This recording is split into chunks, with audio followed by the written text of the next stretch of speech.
کوئی ذاتی کوئی غرض نہیں، کچھ بھی، صرف اور صرف اللہ پاک کی رضا۔ حضرت سیدنا آدم علیٰ نبینا علیہ الصلاۃ والسلام اللہ پاک نے پیدا فرمایا۔ اللہ پاک نے فرشتے کو حکم فرمایا کہ سجدہ کر۔ تمام فرشتوں نے سجدہ کیا، لیکن ابلیس نے سجدہ نہ کیا۔ یہ سجدہ کس واسطے سی؟ کہ انسانیت کی عظمت واسطے، وقار واسطے، عزت واسطے۔ شیطان اس نے انکار کیا، اللہ پاک نے فخرج نکل گیا۔ شیطان کیوں مردود ہویا؟ اس کی عبادت کے اندر کوئی کمی نہیں سی، اس کی تسبیحات کے اندر کوئی کمی نہیں سی۔ اگر کمی سی نہ صرف اخلاق کی کمی سی، خلوص کی کمی سی۔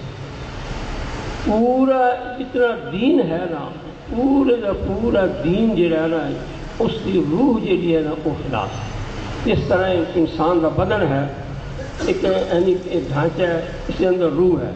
اگر روح علیحدہ ہے، جسم علیحدہ ہے، اس دھڑ کا جڑا ہے نا جسم کا یعنی ایک بیکار ہے۔ جس وقت اس جسم کے اندر روح آ جاتی ہے تو پھر ایک جسم جڑا یعنی قابل قدر ہے۔ اسی طرح اسلام کی روح جڑی ہے، تمام عبادات طاعات یعنی تمام کی روح جڑی ہے وہ کیا ہے؟ اخلاص۔ مالی، جانی، روحانی ہر قسم کے عمل جڑا ہے نا، یہ ہر قسم کا عمل وہ یعنی کرنا اللہ پاک کی رضا ہو، اس کے اندر اخلاص ہو۔ اور ہر عمل کا جسم ہے اور ایک روح ہے۔ مثلا نماز ہے، نماز جڑا ہے ایک جسم ہے، اس کے اندر خلوص جڑا ہے وہ روح ہے۔ روزہ ایک جسم ہے اور اس کے اندر روح جڑی ہے، اس کے اندر روح جڑا اخلاق اور روح ہے۔ اسی طرح نماز ہے، روز ہے، حج ہے، زکوٰۃ ہے، ایک جسم ہے۔ اور انہاں دے اندر جڑا ہے وہ خلوص یعنی خالص اللہ دی رضا واسطے۔ تو سارے ساتھی نے اج اکٹھا کیتا، تکلیف دیتی ہے، دونوں پریشان کیتا، صرف اور صرف اس واسطے کہ ایک تو زیارت ہو جاسی، دوسرا بڑا عرصہ گزر جاسی۔ بعد ایسے ساتھی سن کہ انہوں نے زیارت واسطے بڑا شوق سی، محبت سی کہ کسی نہ کسی طریقے انہوں کی زیارت ہو جائے۔ یہ ایک زیارت سبب بنیا۔ دوسرا کہ میری طرفوں یعنی تمہیں ایک خصوصی ہدایت ہے کہ جو بھی عمل کرنا، ہر عمل جو ہے اللہ پاک دی رضا واسطے کرو، اللہ دی رضا واسطے کرو، اور اس کے اندر خلوص ہو اللہ دی رضا واسطے۔ نماز پڑھو کہ اللہ دی رضا واسطے، روزہ رکھو کہ اللہ دی رضا واسطے، کسی کی خدمت کرو کہ اللہ دی رضا واسطے، قرآن پاک پڑھو کہ اللہ دی رضا واسطے، قرآن پاک خود پڑھو کہ اللہ دی رضا واسطے، دین کسی نے پڑھاؤ کہ اللہ دی رضا واسطے، اگر خود پڑھو کہ اللہ دی رضا واسطے۔ جس چیز کے اندر نہ یہ اللہ دی رضا ہے وہ عمل اللہ دربار کے اندر قبول ہے۔ اگر اس کے اندر خلوص نہیں ہے، اللہ دی رضا نہیں ہے، کوئی بھی عمل اللہ رب العالمین کے دربار کے اندر وہ قبول نہیں ہے۔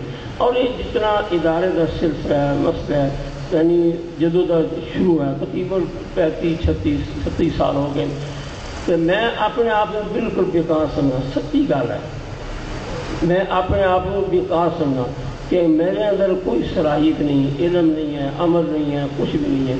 میں اگر بھی دعوے نہ کہنا، ہوں بھی کہنا، ہر بچے نے کہنا، ہر اپنے دوست کو کہنا کہ جو کچھ بھی ہے نا یہ اللہ پاک کا کرم ہے، نبی کریم صلی اللہ علیہ وسلم کا صدقہ ہے، اپنے والدین اور اپنے استادوں کی دعائیں کا صدقہ ہے، بس اور کچھ بھی نہیں ہے۔ اور میرا عقیدہ اور ایمان ہے، اس تو پہلے بھی ہے، ہن بھی ہے، آئندہ بھی ہے، کہ جس وقت بھی میرے واسطے کوئی پریشانی، کوئی تکلیف، کوئی مصیبت بڑھ رہی ہے، میرے ذہن جگہ کہ میری کنڈ خالی نہیں ہے، میری کنڈ کے پیچھے میرے اپنے استادوں کا، میرے اپنے والدین کا، کیونکہ میں اپنی زندگی یقین ہو سکتا ہے لیکن میں اپنی پوری زندگی اندر نہ اپنے والدین کی نافرمانی کی ہے تو نہ میں اپنے استادوں کی نافرمانی۔ سبحان اللہ۔ استاد میں نے دینی استاد ان کا بھی اگر دنیاوی لحاظ نہ جنہوں کو میں تھوڑی بار تعلیم حاصل کی انہوں نے بھی کسی بھی نافرمانی نہیں کی تھی. میرا عقیدہ اور ایمان ہے, پختہ یقین ہے, بڑا پختہ یقین ہے کہ جو کچھ بھی ہے نہیں اپنے والدین اور استاداں دی دعائیں کا صدقہ ہے. اللہ پاک اس استقامت عطا فرمائے, اللہ پاک اس طرح ہمیشہ قائم اور دائم رکھے. اور میرے دوستوں عزیزوں ایک گل یہ نا ایک عام قرآن پاک اندر حدیث کے اندر کہ اللہ دے ولی دی نشانی ہے کہ اللہ دے ولی دیاں نشانی کی یعنی قرآن پاک بہت زیادہ قرآن پاک دی آیتاں حدیث پاک میں اللہ دے نیک بندے دے اللہ دے ولیاں دے اقوال ہیں. یعنی ایک قول جڑا نا حضرت شفیق بن ابراہیم رحمۃ اللہ علیہ بہت بڑے اللہ دے ولی گزرے. انہاں دا یہ قول جڑا نا وہ میں عرض کر رہا ہوں. آپ فرماتے ہیں کہ میرا ایک دوست سی وہ بڑا نیک اور اچھا آدمی سی. وہ میں کو پوچھتا سی کہ لوگ میں آدھے کہ تو بڑا نیک ہے تو کیا میں نیک ہاں یا نہیں ہے. حضرت شفیق بن ابراہیم رحمۃ اللہ علیہ آپ نے فرمایا کہ 3 نسخے یہ یاد کرنا. سب تو پہلی بات یہ ہے کہ اپنا باطن جڑا نا اپنا باطن جڑے نیک لوگ ہیں صالحین لوگ ہیں انہوں کے سامنے رکھ. اپنا جڑا باطن ہے نا اپنا باطن نیک لوگوں کے سامنے ظاہر کر. اگر وہ آخیں کہ نیک ہے تو پسند کریں تو نیک ہے, اگر پسند نہ کریں تو نیک نہیں ہے. دوسرا فرمایا کہ دل کے سامنے نہ اس دنیا نو رکھو. اگر تیرا دل دنیا تو